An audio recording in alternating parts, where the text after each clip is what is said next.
Jose here from Train Me Please.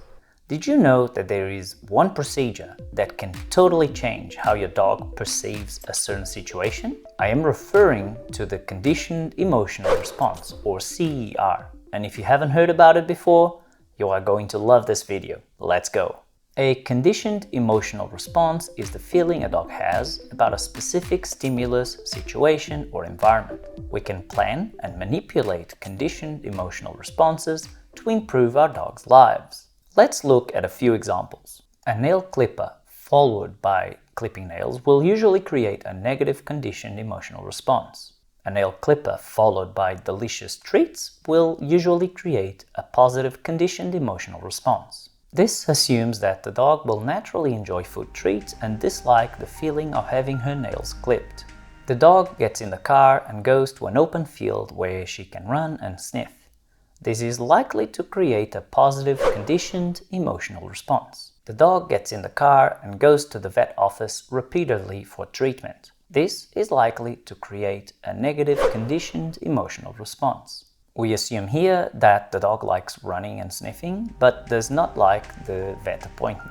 Let me explain how it all works with another example. A treat pouch should initially be a neutral stimulus for most dogs. There's nothing interesting about it. It is just a bit of fancy fabric from the dog's perspective. Food, on the other hand, is not neutral and will naturally make a dog salivate. It is an unconditioned stimulus because you do not need any deliberate conditioning process to give it any value. In other words, a dog will naturally like food without any deliberate effort from us. When you put them together, treat pouch produces food treats. After a few repetitions, the dog will respond to the treat pouch as she would to food alone and will salivate. The dog has now been classically conditioned to the treat pouch and will salivate in its presence just like she would if presented with food. The treat pouch has become a conditioned stimulus. The dog now has a conditioned emotional response to the treat pouch. Additionally, we will now see behaviors associated with excitement and happiness when we grab the treat pouch. So this is an example of a positive conditioned emotional response. The dog's body language can help us determine whether we are in the presence of a positive or negative conditioned emotional response. For example, a soft face and wiggly body tends to be associated with a positive conditioned emotional response. Freezing, shaking, and piloerection tend to be associated with a negative conditioned emotional response. We can use these principles to improve our dog's lives in many ways. Let's imagine, for example, that we have a dog that has a negative conditioned emotional response towards prams. The first thing to do here would be to try to come up with a way to expose the dog to prams in a way that is not too intense for the dog.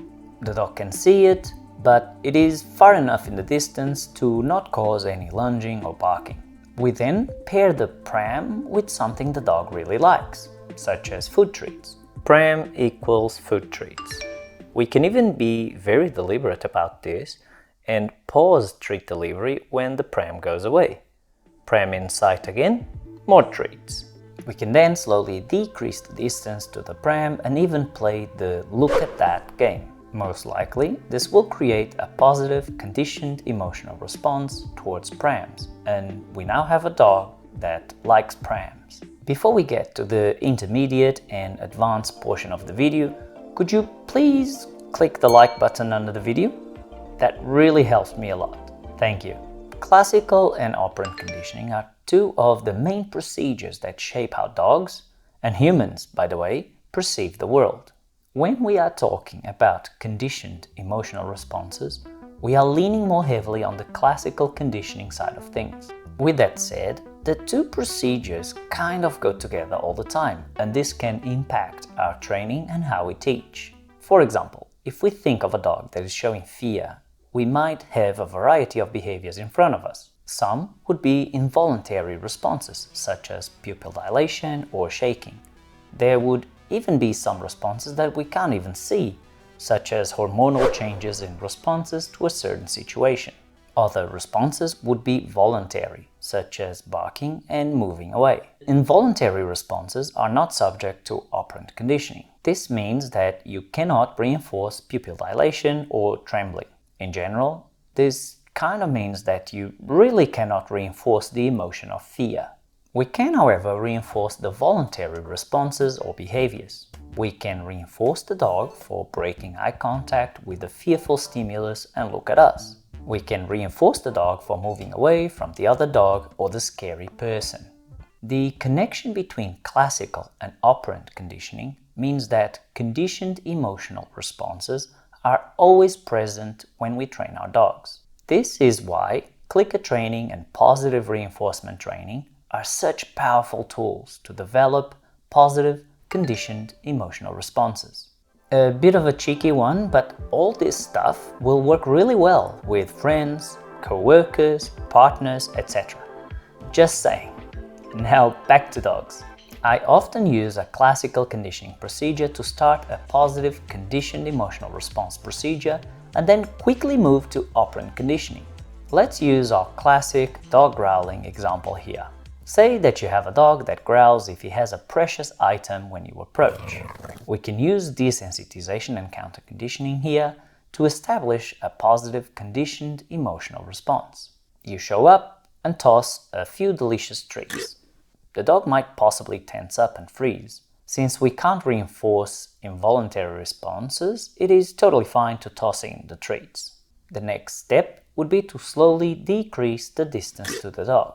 At some point, the dog will change the way he sees the situation and will show a voluntary response. Maybe he will look at you. Maybe it will be something more subtle, such as lifting his head slightly. We can now lean more heavily on operant conditioning and click and treat for head lifts or looking at you. The next step could be to shape the dog's behavior to actually leave the precious item if that is our goal.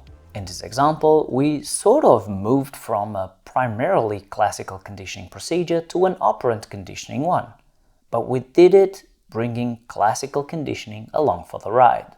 Both procedures worked together and contributed to moving the behavior in the direction that we want.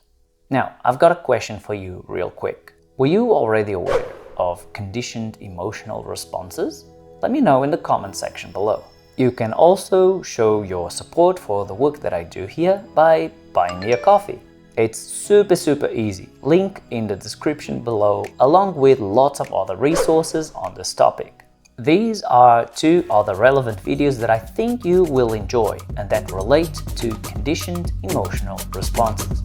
Cheers!